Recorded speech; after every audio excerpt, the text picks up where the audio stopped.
Okay, what is up, YouTube? My name is Devin. This video is going to be about the Marshall Mode 4. I bought this amp a couple days ago, and before I bought it, I had been trying to find videos on YouTube of this amp to see how it sounded, and all of them sucked. Like, just to be honest about it, all of them were terrible. They were all like really bad. Like some guy in his garage with his phone, and they all sounded terrible. And I was like,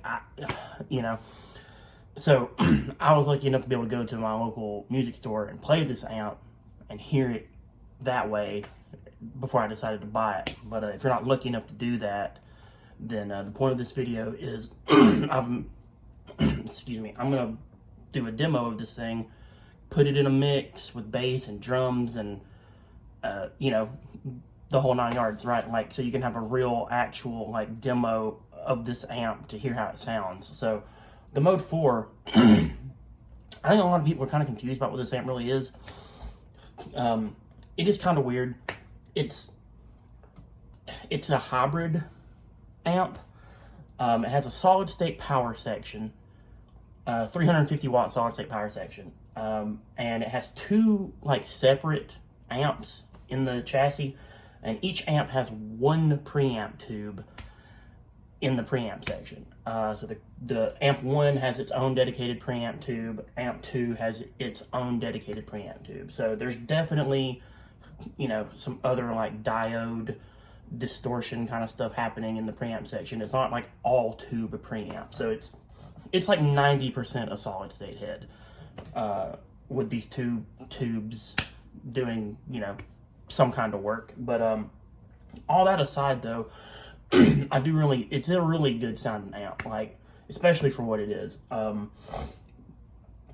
a lot of solid state amps, it does kind of have like that solid state thing, but it's real easy to dial out. And it has a really different sound to me anyway than like most solid state amps I've tried.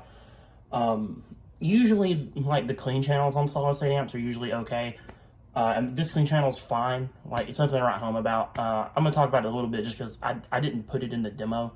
I didn't do like a clean section in the demo because it's metal. Like, who cares, right? Like, so I also didn't demo any of the like the two middle channels, like the grit channels, if you will, because we all know what like slightly broken up Marshalls sound like. Like, if you need a video to hear what a slightly broken up Marshall sounds like, there's a million of them out there for you to be able to do that. So that's not what I'm focusing on.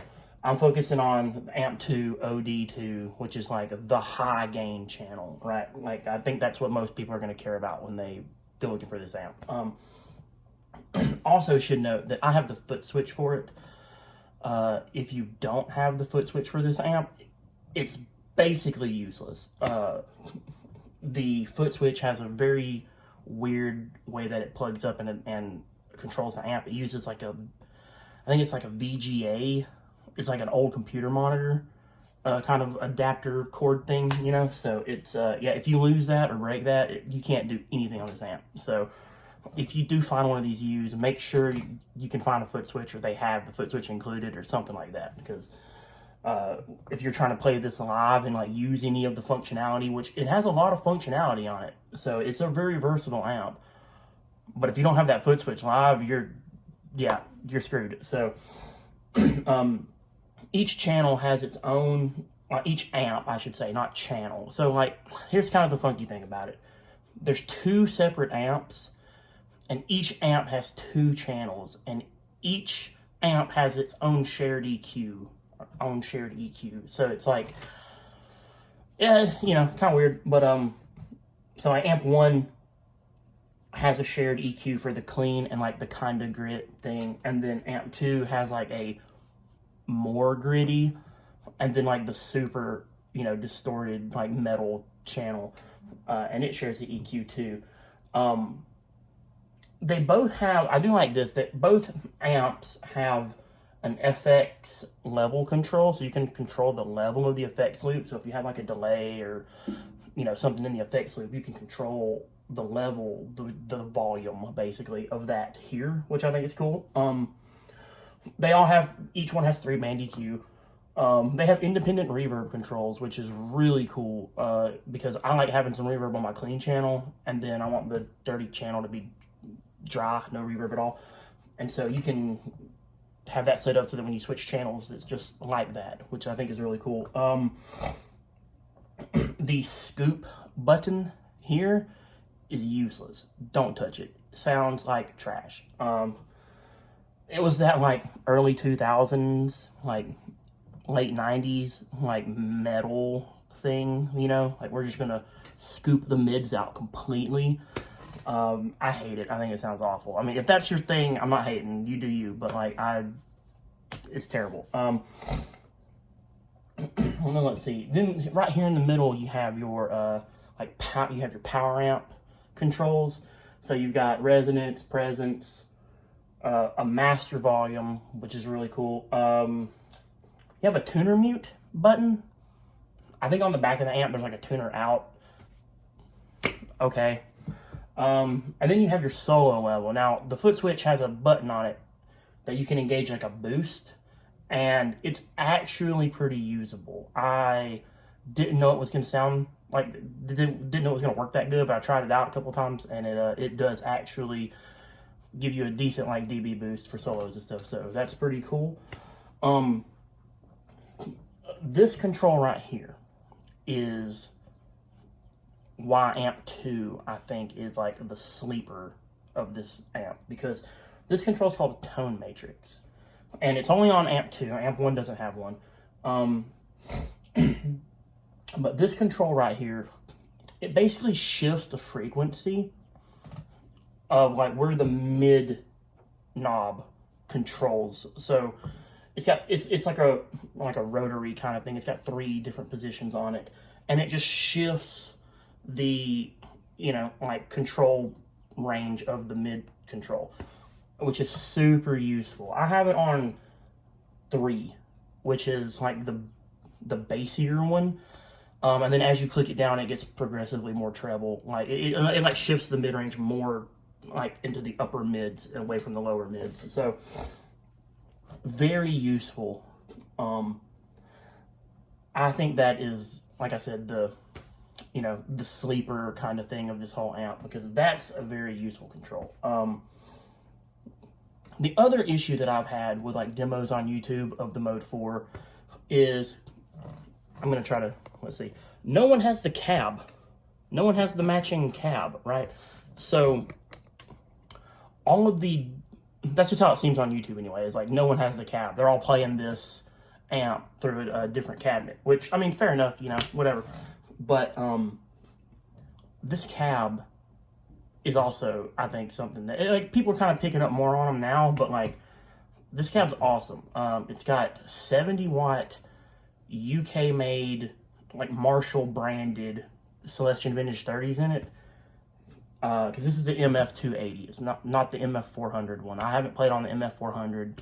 I can't like attest to how that cab sounds, but the MF280 cab's awesome. Those V30 speakers sound really awesome. And this cab, I don't know if you can see here, I have a 1960 cab right here, and this cab's a good bit taller than a 1960 cab, so I think it was kind of supposed to be like their version of a Mesa oversized 412, basically.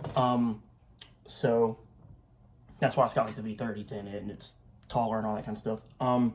I love it. I think it sounds awesome. And like if you can just find the cab, like other amps are going to sound great through this. You know, I mean, other amps, my bad. Other amps are going to sound great through this cab. Like 5150s and stuff are going to sound awesome through this. So the cabs alone, I think, are worth it. But like I said, being on YouTube and trying to find videos, it was like everyone was playing these through other kinds of cabs. I saw a lot through like the 1960 cabs, and if I'm being honest, like I'm not crazy about the 1960 cab anyway. Like it sounds fine. It's not the greatest. Like the GT12 speakers, the 75-watt GT12s are not my favorite speakers. I'm probably gonna put different speakers in that cab at some point because this cab just sounds way better to me. But yeah, so that's kind of the breakdown on Mode 4. the reason it's 350 watts, so I know a lot of people might think, like, why do I need a 350 watt amp? That's ridiculous. So, being that it's solid state, it's just as loud. Like, I got a JTM 2000 right here. Right, so it's a 100 watt one. It's the 100 watt DSL one. So they're just as loud as each other. Like, this amp isn't like monumentally louder than the JTM 2000.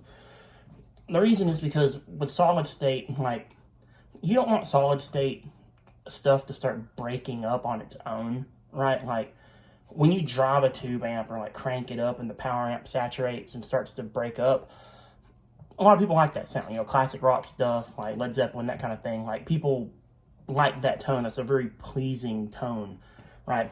If you crank up a solid state power amp and it starts to naturally distort, it sounds like garbage. So having a 350 watt solid state power amp means that as you crank it up, it has a lot more headroom and it's not going to break up like, you know, naturally or whatever, right? You got a lot more headroom. So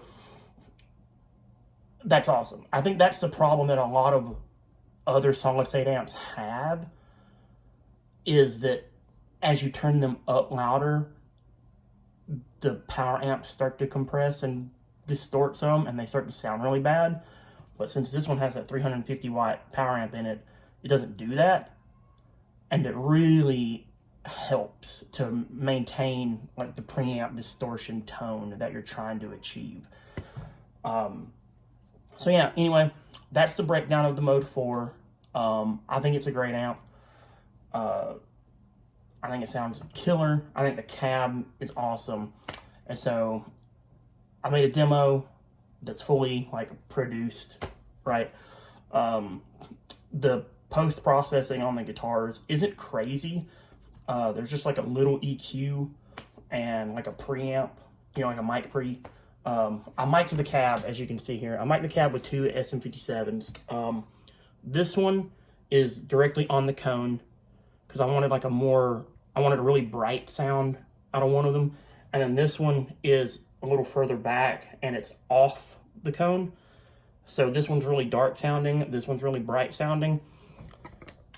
The point of that was so I could blend them together in post to kind of, and all I did with the EQs in post was kind of accentuate what I was trying to do here naturally. So on the darker mic, I kind of accentuated the low end, took some of the treble out. On the bright mic, I accentuated the high end and the mids, took some of the lows out. So I didn't do a ton of like crazy post-processing stuff. But yeah, I think it sounds pretty awesome. I hope you guys like the video, and here's the demo.